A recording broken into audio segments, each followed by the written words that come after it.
Kwesi's family. We are on our way to see some land, and look what we have here. During rainy season, like the roads, most of the time they pool water in it. Like you can look at this water here.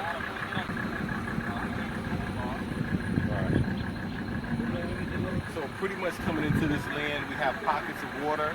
They're saying it will get worse as we go in. So, you know, a four-wheel drive during the rainy season is a must if you're going inland. It's an absolute must. So let's see if we can get out of this water. We're seeing a 400 by 400 piece of land. This is Jasmine, a part of the Art County Investment OK Africa family. You know, it's over 20 of us doing everything from material design to, you know, going out seeing land for our community. We want to be able to buy land as a community. That way we save on labor costs, material costs, and on the land. So let's see if we can get... All right, good, it's working. All right, cool.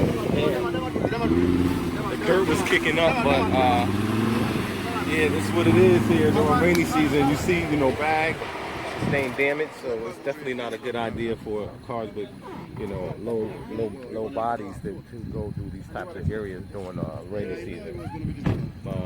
I don't think we're gonna continue to go any further. I think we're gonna just come back or another day, or get a four-wheel vehicle to come. So this was our trip. This was our land trip for today. But if you look, it's nothing but land all around. It's just gorgeous. During rainy season, I say I like the rainy season if you don't have to travel. The good thing is now we have Kwesi. I like this thing, man. Thanks. These are uniforms. So we left our cars back here, and we're going to walk to the land. There's another way to get here, but they said it's not too far of a walk. But here is the road, and we're coming up to another pool of water. See, when we buy land, we don't want to have to go through this to get to our community. You know, we don't want to have to drive through this during the rainy season. We want communities that have proper drainage, you know, proper roads. I was speaking with a sister yesterday. She said, you know, we can take the tires and break them down. You know, a few sisters said that. And I'm pretty sure a few brothers have the idea as well. There's plenty of tires, used tires. There's a whole used tire graveyard here. So here's the roads, and look at the greenery. I mean, it's a time of life in the Gambia when it's the rainy season. Everything comes to life. Everything is green. You have to experience it. I remember my first rainy season here. When the first rain came, it was this huge wind coming in, strong winds, just blowing everything everywhere. Blowing the doors and shutters and things like that. Then the rain came. Huge puddle of water here. We would have, you know, this is impassable unless you have a four-wheel vehicle. Bananas do well. A lot of crops, corn crops. These are all things that we're gonna grow. And you know how important corn is. You can actually get fuel out of corn. Corn has many uses, and there's plenty of land to grow. Infinite land. So this is where the land is going to start, right here. And we're going to go down here and take a closer look at the land.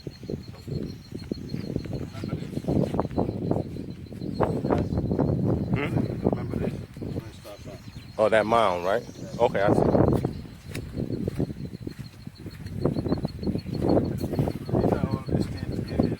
See cow hooves here. Okay.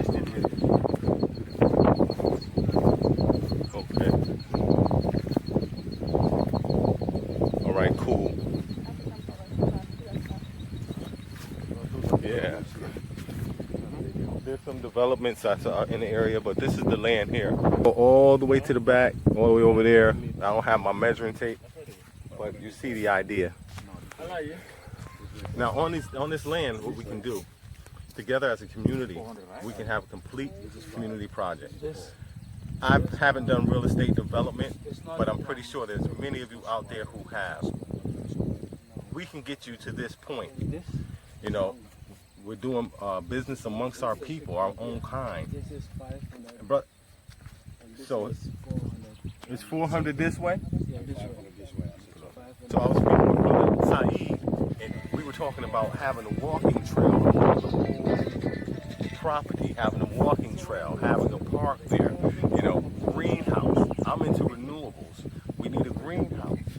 Have that sitting out there.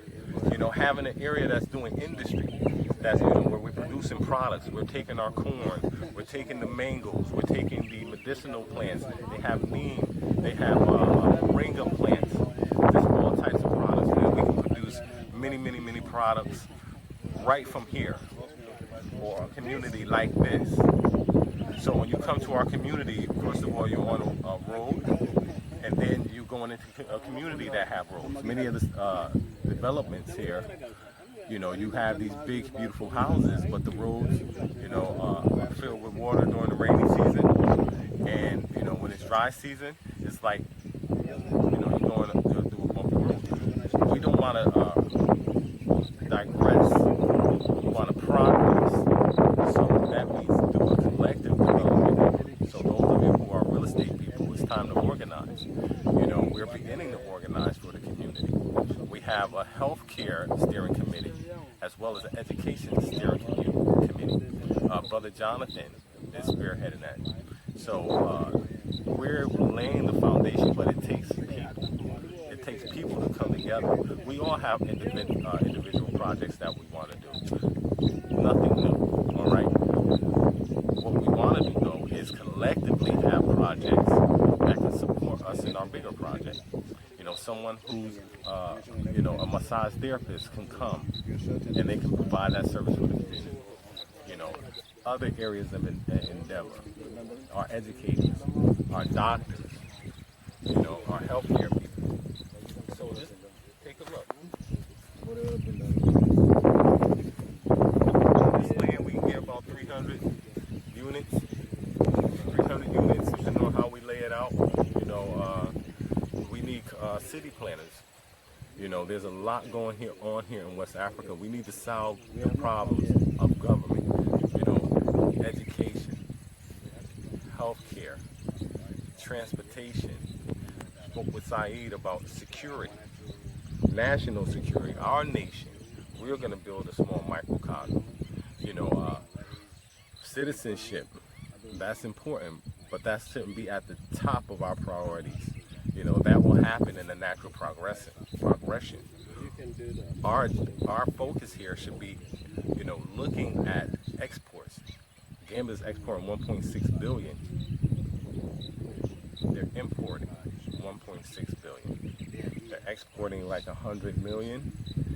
You know, so we can produce products that we can make available and affordable for, you know, brothers and sisters here in Gambia. Not only in Gambia, we're talking about West Africa, Central Africa, Northern Africa, East Africa, that we're moving out and we're building a community. So this is the land, and what's the specs on it? It's 500 by 400. I said 500 by 400. 400 by 400. 400 by 400. So right now we're just getting an idea of how much this will cost us, seeing how many 20 by 20s that we can get out of that this size land. I mean, in your estimation, what would you estimate? 400 by 250? Okay. Roughly 250. All right. Something But like that one day we got about 180. 180? It's quite less. Okay. So we can get a couple hundred plots. You know, we would take that land and we would, you know, demarcate it and see how many plots we can get out of it. However, we would want to do that as a community project. We wouldn't have anyone coming outside of the community to build, because we want to be able to plan that community for sustainability. That means we'll invest into a state-of-the-art clubhouse. You know, we'll have a solar farm. We'll have agricultural projects. We can produce our own food, as well as important, you know, supporting facilities like a wellness center. educational facility that will be located inside the clubhouse business center.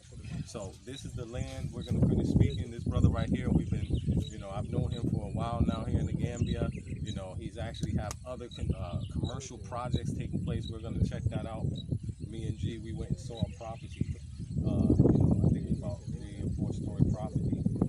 Posted it on the page, and of course many people are looking to do the same thing. So we're going to link up, brother, and check that other property out. All right. So peace.